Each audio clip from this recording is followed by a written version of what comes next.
Okay, welcome students. In this video, we will be studying the poem of your class 5th syllabus, that is from a railway carriage. Let us start. Uh, Let us start from the poem. See, a little warm up is given here. What makes train journeys interesting? Tell your partner about anyone such journey. Which place were you traveling to? Who went with you? What sights did you see? अगर आप कभी train में सैर किया आपने तो फिर आप इस क्वेश्चंस का आंसर अपने फ्रेंड्स को डिस्कस कर सकते हैं अपने फ्रेंड्स के साथ. ठीक है कि क्या ट्रेन की जर्नी को इंटरेस्टिंग बनाता है. कोई ऐसा जर्नी आप अपने पार्टनर को बता सकते हैं. कहाँ गए थे, किसके साथ गए थे, क्या क्या देखा आपने. ठीक है, this is a little warm up. Let us start with the poem here.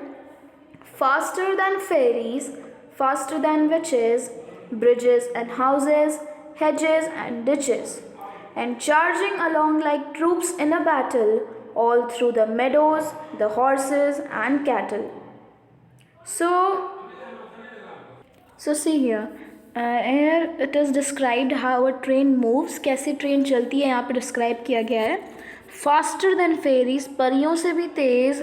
और विचेस जानते हैं आप, विचेस चुड़ैल होती हैं जो झाड़ुओं पर इधर उधर जाती हैं, उनसे भी तेज़. Bridges and houses, hedges and ditches. Bridges भी रास्ते में आते हैं, हाउसेस भी आते हैं, हेजेस भी आते हैं, डिचेस भी आते हैं. और and charging along like troops in a battle, all through the meadows, the horses and cattle. तो फिर ट्रेन्स क्या करती हैं, एकदम बैटल में जैसे सेना में भर्ती जवान तैयार होते हैं जाने के लिए, उस तरह से ट्रेन जो है वो तेज़ी से अपने समय पर अपने जाती है. और उसके रास्ते में कई चीज़ें, हाउसेस आते हैं, मेडोज आते हैं, हॉर्सेस आते हैं, कैटल्स आते हैं. All of the sides of the hill and the plain fly as thick as driving rain, and ever again in the wink of an eye painted stations whistle by.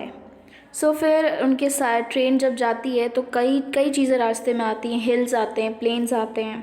और जो train है उसको यहाँ पे लिखा हुआ है fly as thick as driving rain.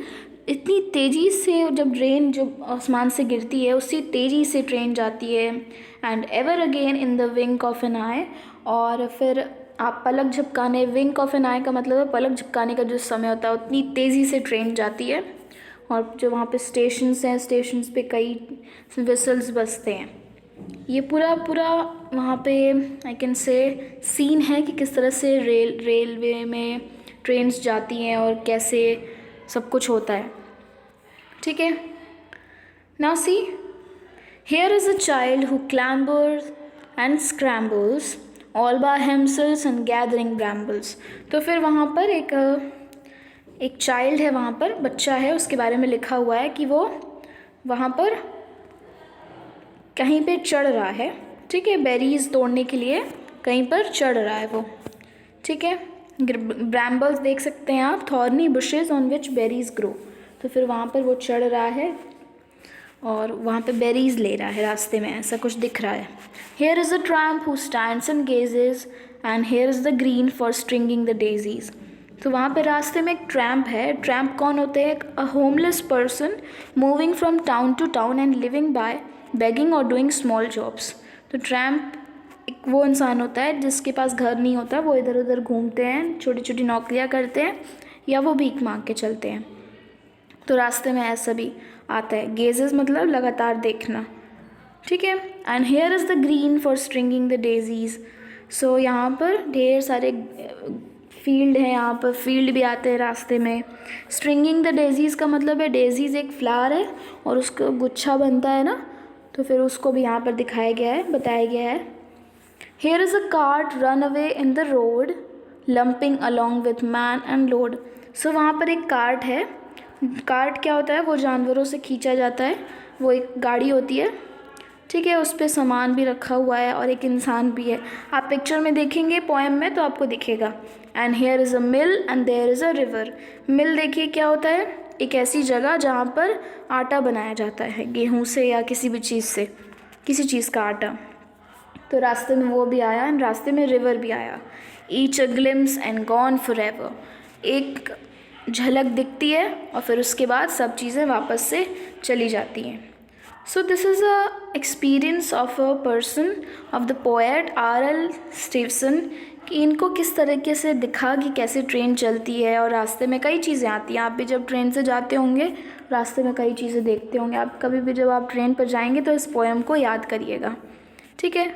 इस पोएम में कई तरीके के कंपैरिजन किए गए हैं ट्रेन का, कि ट्रेन फेरीज से भी फास्ट है, विचेस से भी फास्ट है, और ड्राइविंग रेन से भी ज़्यादा थिक है, और उसी की तरह वो नीचे आता है उसी तेज़ी से, एंड पलक झपकाने के समय से वो आता है। And this is all about this poem. It is the experience of the poet, and it is the scene which is created alongside the railway stations and all, as well as the trains. ठीक है. I hope you like this poem. You have to learn it also for your exam. And if you have any doubt in this question, you are free to ask. The exercises, you will get the PDF form. You have to complete it from there. Again, if you have any doubt in this chapter, in this poem, you are free to ask in your doubt clearing classes. Thank you for watching the video. Hope you have a nice day. Thank you.